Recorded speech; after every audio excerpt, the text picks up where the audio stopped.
You know the feeling, don't you? That familiar comfort as you lie down in bed after a long day. The weight of the blanket, the softness of the pillow, a sense of safety you've trusted for decades. But, what if I told you that very comfort is a betrayal? A silent betrayal that takes place in the deepest, quietest hours of the night, when you are completely defenseless. As someone who has faced death once, I am compelled to speak out. There is a dangerous sleeping habit that millions of us practice, and it's more than just a bad habit. No. It is a silent architect, slowly building a bridge that leads directly to a stroke. The pain of a stroke isn't just physical. It's the terrifying silence when you want to call your grandchild's name, but you can't. It's the helplessness when a mind full of stories and memories is suddenly locked away behind a vacant stare. It is the fear of becoming a burden to the very people you love most. That is what happened to my dear friend, Eleanor. One morning, she simply wasn't the Eleanor we knew. And it all began with how she went to sleep each night.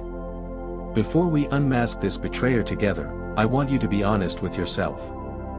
Have you ever woken up with a tingling in your hands, or a stiff neck, and just told yourself, oh, it's just old age? If you have, please let me know by typing the number 1 in the comments below. Don't be shy. Because every number 1 is a reminder that we are not alone in ignoring our body's quiet calls for help. In this video, I won't just tell you what the position is. We will do something much more important.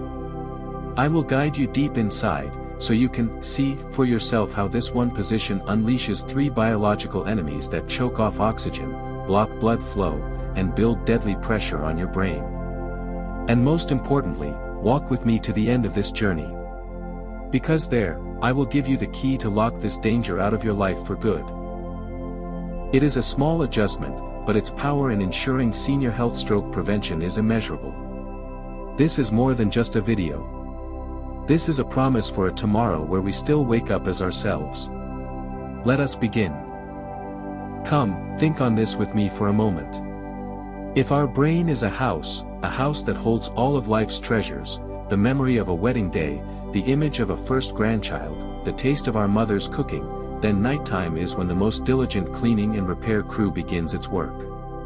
We often think that sleep is simply about turning off the lights and resting. But that isn't the truth. As we drift off to sleep, inside that house of wisdom, 3 crucial jobs, 3 vital tasks, are quietly carried out. The first, and perhaps most important job, is taking out the trash. Throughout a long day of thinking, worrying, and working, our house creates a lot of waste, toxins that can harm our nerve cells. The night is when the brain's sanitation system works its hardest, flushing these harmful waste products out. If this process is interrupted, our house will slowly become flooded with its pollution. This is the beginning of confusion, of forgetfulness. The second job is restocking the pantry. Imagine the small roads leading to your house. At night, the trucks full of groceries, that is, oxygen-rich blood and nutrients, must travel smoothly and without obstruction. They need to resupply every room, repair minor damages, and refuel the house for a new day. Any blockage on these roads, no matter how small, leaves a part of the house to starve. And the final job, simple but essential, is opening the windows. Our house needs fresh air to breathe. Every single brain cell craves oxygen to survive. When we sleep, our breathing must be deep and steady, like throwing open all the windows to let the fresh night air flow in, purifying every corner. Taking out the trash, restocking the pantry, and opening the windows. 3 simple jobs that determine the very survival of our house of wisdom. Heartbreakingly, my friend, Eleanor, unknowingly obstructed all 3 of these jobs with a single sleeping habit. Her position caused the trash disposal system to clog, flooding the house. It pinched off the supply roads, leaving many rooms in her brain to starve. And worst of all, it shut the windows, making the entire house stuffy and oxygen deprived. She turned her own home from a sanctuary into a trap. I'd like to pause for a moment and ask you this.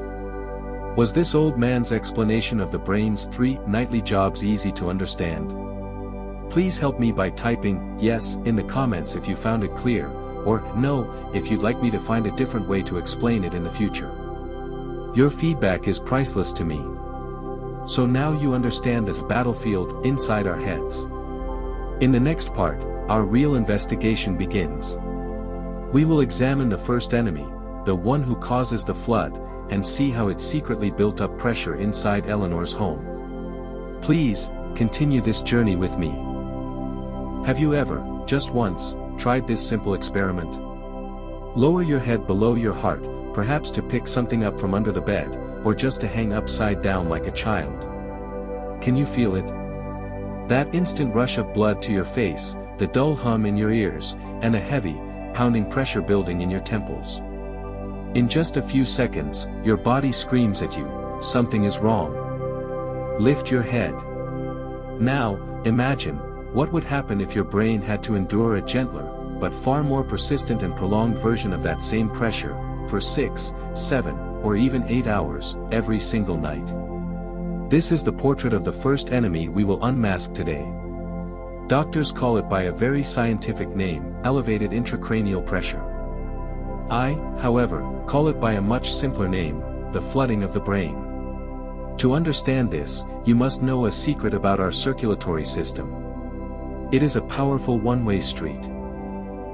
Our heart, like a mighty pump, works tirelessly to push oxygen-rich blood up to the brain, fighting against gravity.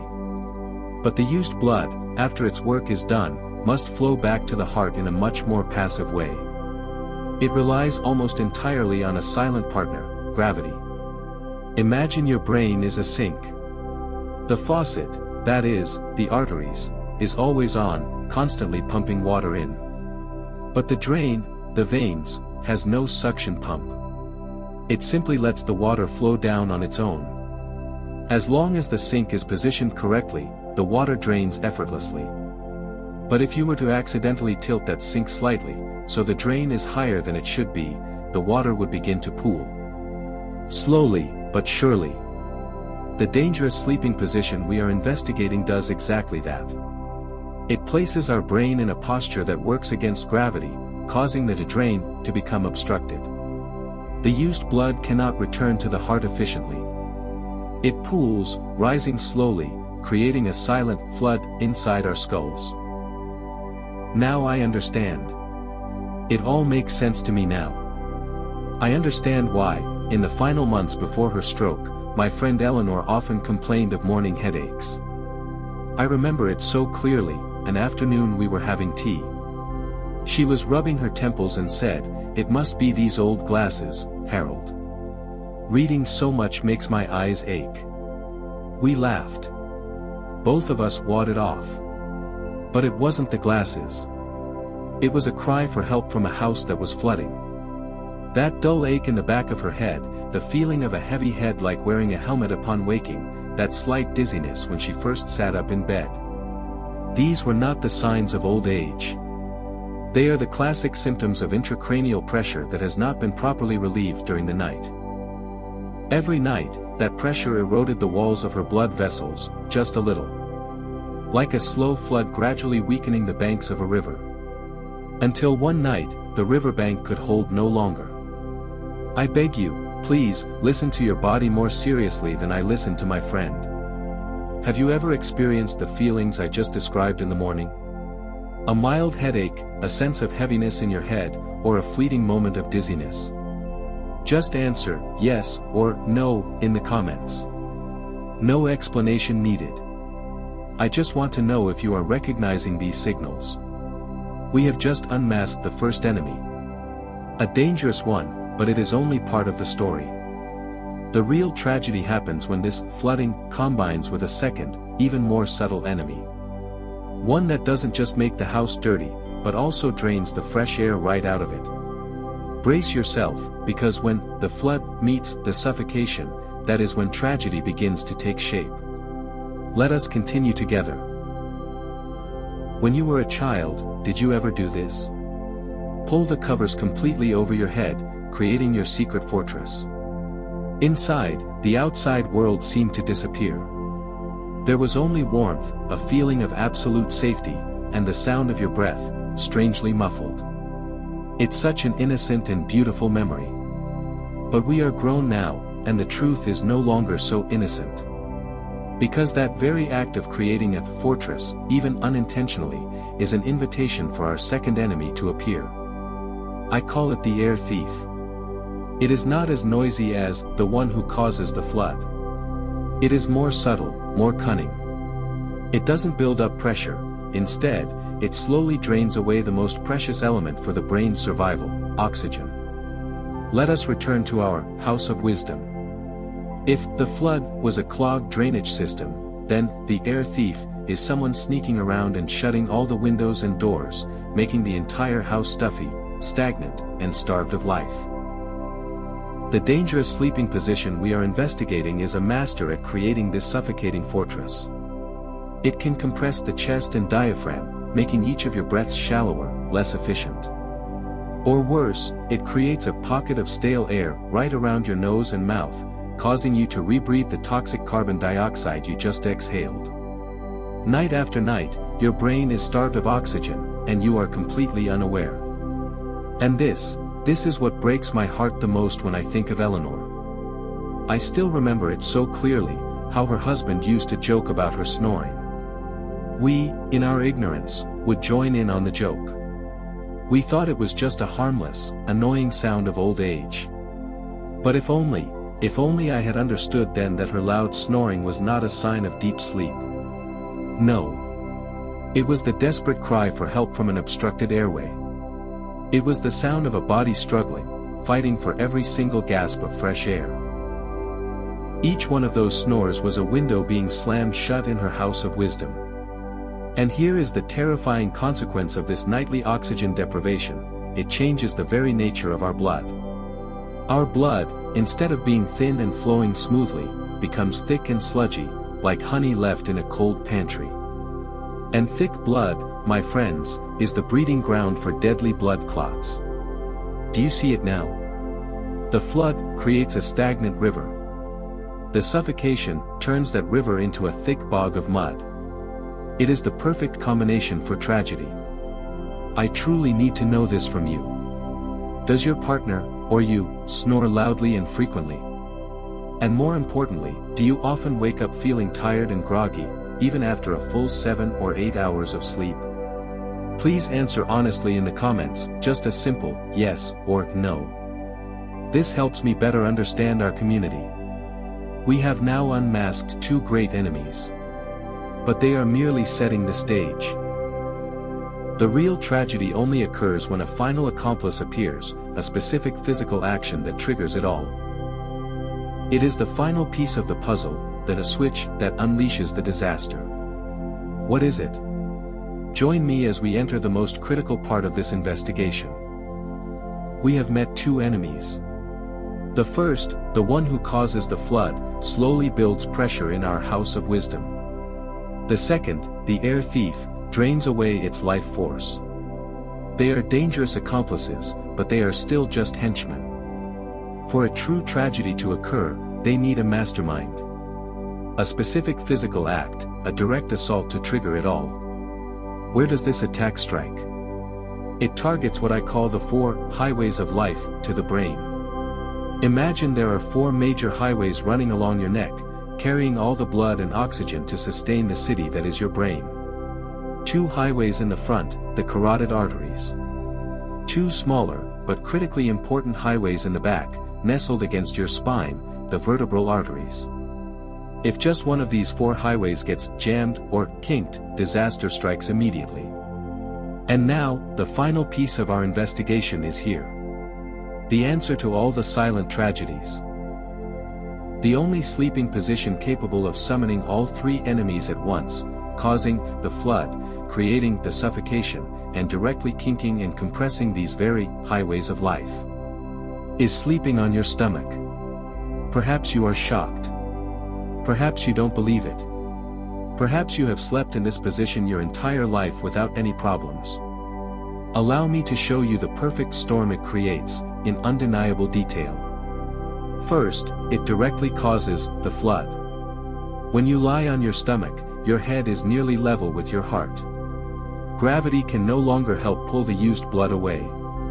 The drain of the brain becomes clogged. Intracranial pressure builds all night long. This is the attack of the first enemy. Second, it creates the worst kind of suffocation. Your chest is compressed by your body weight, preventing your lungs from fully expanding. Your breathing becomes shallow. At the same time, your face is pressed into the pillow, creating a pocket of stale air, causing you to rebreathe toxic carbon dioxide.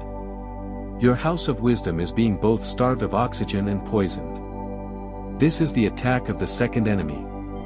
And finally, the most fatal blow. To breathe while on your stomach, you are forced to turn your head sharply to one side, left or right. This action, which seems so harmless, is like taking a garden hose and kinking it at a 90-degree angle. The flow of water is cut off.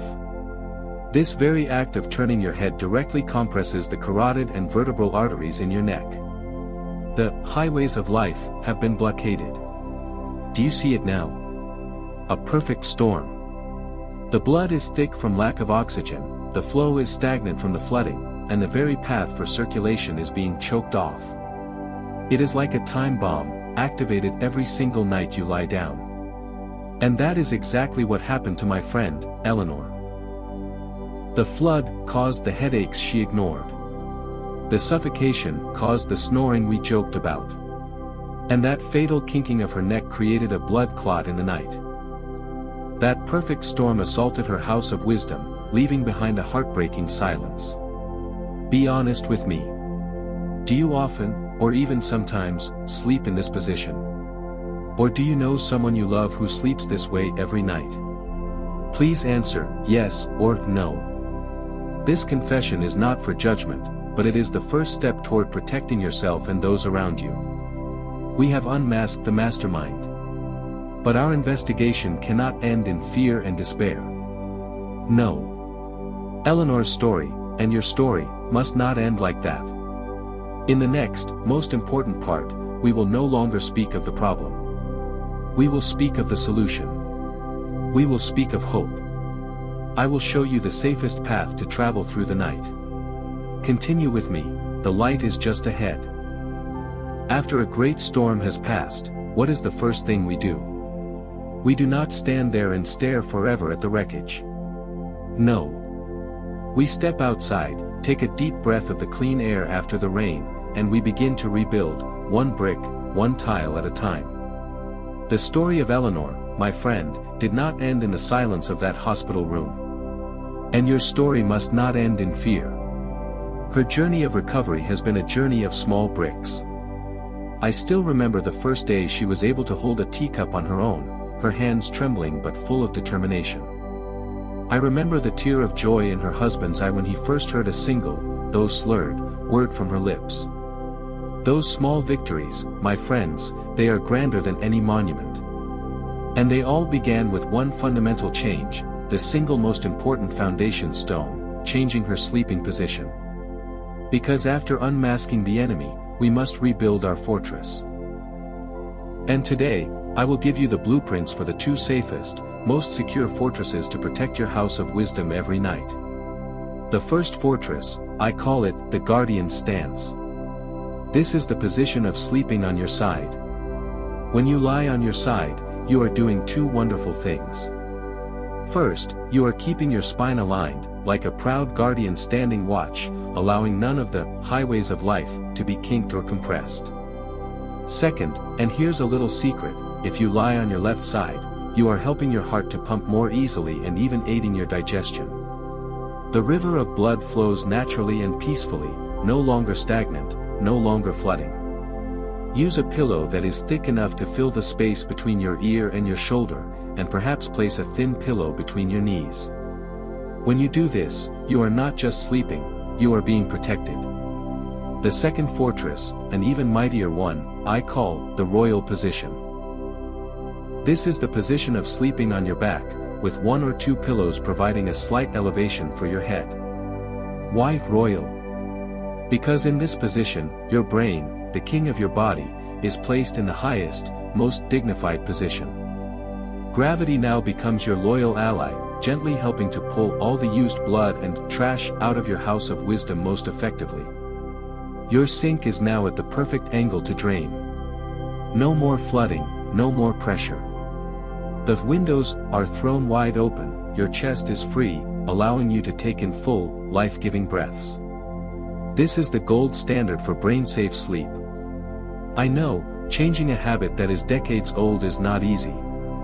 So, to help you, I have taken the time to personally write down these pieces of advice into something I call Harold's Safe Sleep Handbook. It is not a complicated medical document.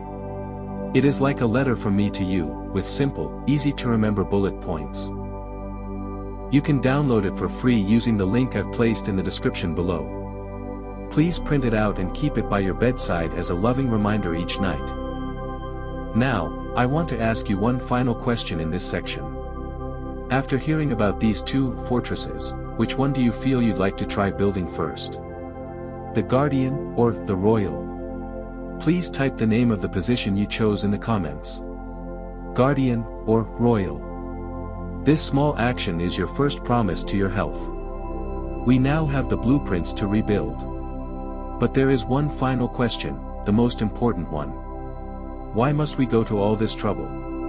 The answer is not just about avoiding a stroke. It is so much deeper than that. Join me in our final part, as we discover the true legacy we are all fighting to protect.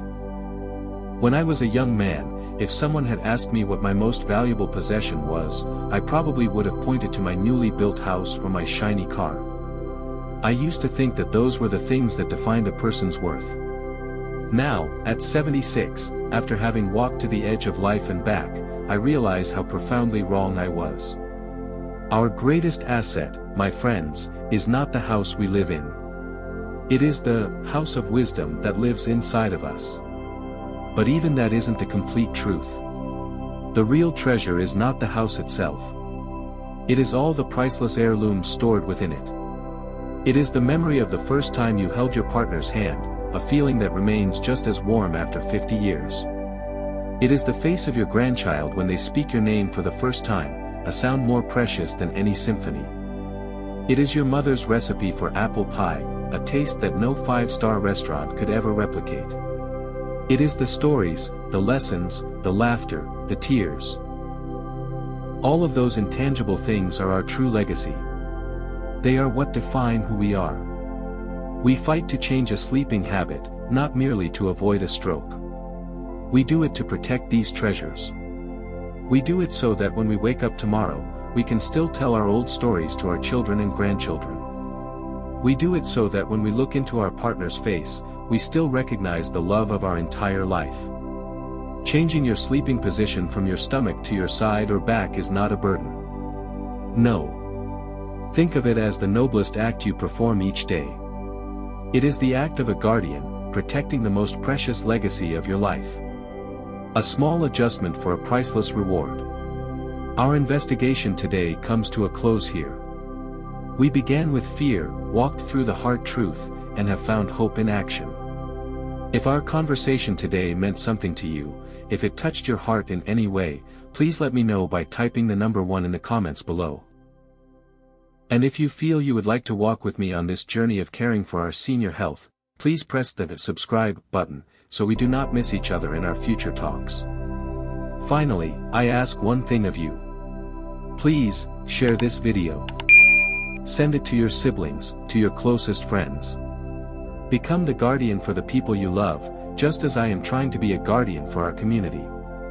Take care of your brain, for it is where all your most precious memories and love are stored. I am Harold, and I wish you a peaceful night's sleep.